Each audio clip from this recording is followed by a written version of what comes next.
Sponsored by Ram Trucks, built to serve.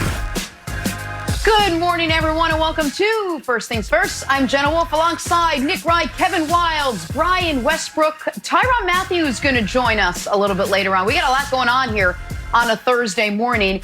Is Tua now slipping out of the top 10 in the draft coming up next week? Is the door now open for a Gronk-Brady reunion down in Tampa? And is Odell possibly on the move again? That is where we start this morning with our rewarding performance sponsored by Capital One Venture card. What's in your wallet? So here we go. Is Odell Beckham once again on the trade block? Here's what we know right now. A report out of New York yesterday had the Browns and Vikings discussing an Odell trade. Then a report out of Cleveland said Odell was staying put. Don't forget the Giants said the same thing before trading Odell to Cleveland. Then our very own Colin Cowherd said he had a source that said OBJ wants out of Cleveland. Nick, very often where there's smoke, there's fire. So let's start with the Browns side of all this. Should Cleveland trade Odell Beckham? Absolutely, unequivocally not. Here's what the Browns have a ton of. Young players on cheap deals. 9 of their 22 starters, projected starters, are on their rookie contracts. They also have a ton of cap space, literally the most of any team in football. Here's what they don't have enough of. Established veteran players, and here's what they have a scarcity of. Established star veteran players. You don't trade one of the few guys that fit that qualifier that you have for what? For what possible reason? Because he might, like seemingly everyone else on the team, have been unhappy under the Freddie Kitchens reign of terror. Like, it doesn't make sense. And if you're a Browns fan and you think this is a good idea, I would ask you this question. Would you trade him to Pittsburgh? Would you trade him to Baltimore? Because if you're not willing to trade a guy within your division because you're scared of him deep down, then you shouldn't trade him anywhere. The Browns are better with Beckham than without Beckham. They don't need extra draft picks. They had plenty of draft picks from the Sashi Brown era when they kept trading back and they kept acquiring more picks. They need established players. Beckham's one of the best players in the league. Wilds, there's no reason for them to trade Odell Beckham Jr. You know what this reminded me of, Nick, when I saw it trending on Twitter? It's like when you go to the grocery store and you keep on buying things, you're like, wow, I did a great job. And you come home and you say, I don't think I have one meal here. That's the way I felt about this whole Odell story. There was a lot of rumors and there's a lot of innuendo and a lot of maybes, but there's not one thing of truth. The only true thing that happened yesterday that we can unequivocally say is that the Browns released their new jerseys.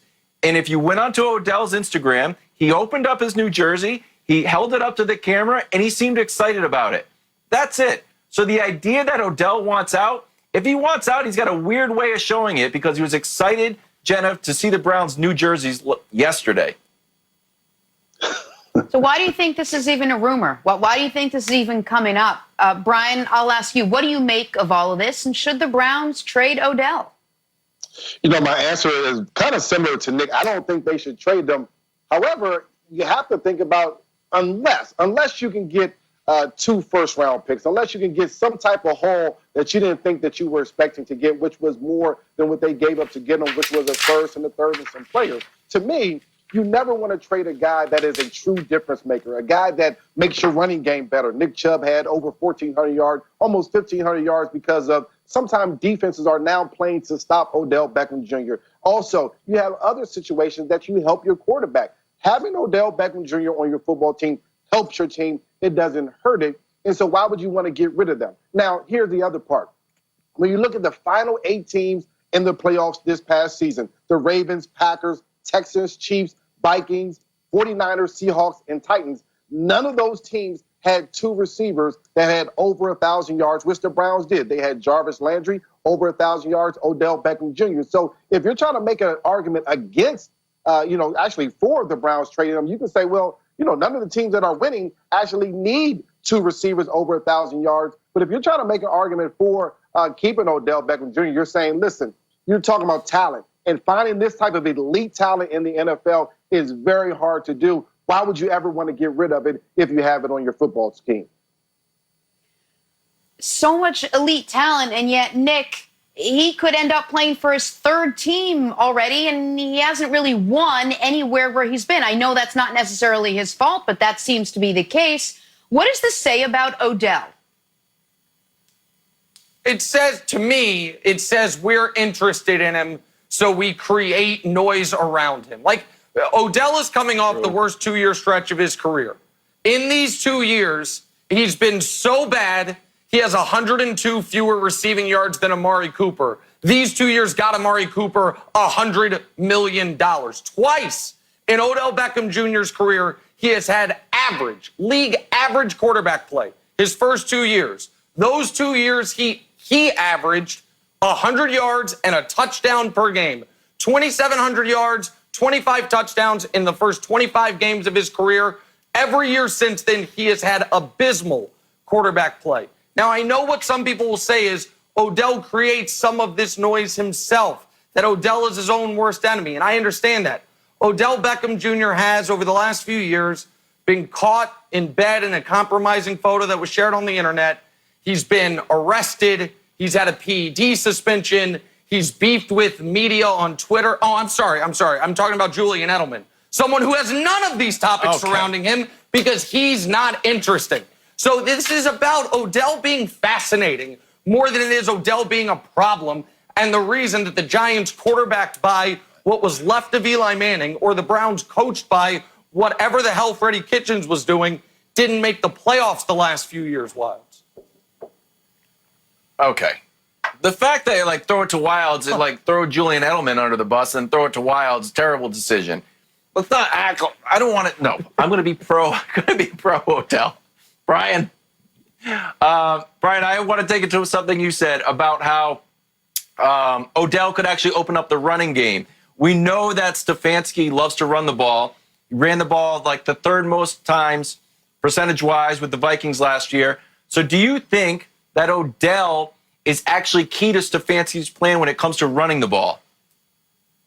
Well, I think if you have the talent like Odell Beckham Jr., it doesn't matter, where you put him at. It doesn't matter if you put him in the slot, you put him outside. Teamers are going to recognize where he's at, and the safety has to lean his way. I remember when we brought T.O. to our football team, and we were good before T.O. got there. But defenses played us totally different when a talent, a Hall of Famer talent like T.O. came to our team. And defenses play the Browns differently as well because safeties, they can't play at 10 yards because they have to respect his speed over the top. Safeties have to play at 12, 13 yards and lean to the outside to him. That opens up lanes in the run game. So to me, if you were to lose a guy like Odell, it certainly is going to change some things for the run game. It's going to change things for Jarvis Landry. He's not going to get single covered as well. He's not going to be the guy that said, I'm going to be playing against the second and third cornerback on the football team. Now he gets bumped up to the first cornerback, and you have to wonder, will some of his production go down just a bit? And so when you take this talent off a team, things certainly change for a football team. I'm not sure that they're going to be changing for the better. And to a point that we talked about earlier, I don't think Odell Beckham Jr. has done anything to say or deserve the fact that he should be in these trade rumors. To me, he's been a model citizen there in Cleveland, except for small infractions. Uniform infractions mean nothing to me. But for a guy to go out and get over 70 catches, over 1,000 yards on a season where he had basically a sports hernia from the day one, didn't complain about it, didn't even mention it. To me, that tells me that you're a professional, that you're going to go out there and help our football team. That's the type of guy that I want on my team. To me, he's a guy that can help me win, not a guy that's going to hurt our team from winning. Hey, Nick, we talked about how this would affect Odell, how it would affect the Browns. How do you think this would affect Baker? Because week in and week out last year, how much did we hear about Baker's he's got to give the ball to Jarvis, he's got to get the ball to Odell, he's trying to get the ball. How much do you think losing Odell would affect Baker Mayfield in trying to get his career back on track as well? I think it'd be terrible for him. I mean, one team ever has traded Odell Beckham Jr. It's the New York Giants. You think they want him back? You think Daniel Jones might be a little more confident going into his second season if he had Odell Beckham Jr.? I do. You think Baker Mayfield would greet the news of Odell being traded like, oh, well, there's one less super talented guy I've got to deal with. No, he's thrilled when they traded for him, pardon me. And if they traded him away, he'd say, guys, you had me play with one arm tied behind my back last year with the coach. Now you're trading away one of the 3 best receivers in the entire NFL. Why? For what possible reason? And I take Brian's point from earlier that there weren't a lot of the high-achieving teams last year with 2,000-yard receivers. I understand that. But you look at the last teams remaining, what the majority of them had was at least one stud pass catcher. The Chiefs had Hill and Kelsey. The Niners have Kittle. The Packers have Devontae Adams. You can continue going down the list. The Seahawks, it seemed like by the end of the year, Tyler Lockett and DK Metcalf. You need to have guys that can be difference makers even if you want to run the football the way, say, Baltimore did, unless you have Lamar Jackson as your quarterback. So I can't, in sports, unless the guy is off the rails like Antonio Brown, you don't get better by moving on from your best players. And Bill James Wilds has one of my all-time favorite sports quotes, which is the worst teams have an amazing ability to blame their best players for their problems. It was not Odell's fault that the Giants were mediocre. He was one of the reasons they weren't god-awful. It was not Odell's fault the Browns underachieved last year. He was one of the reasons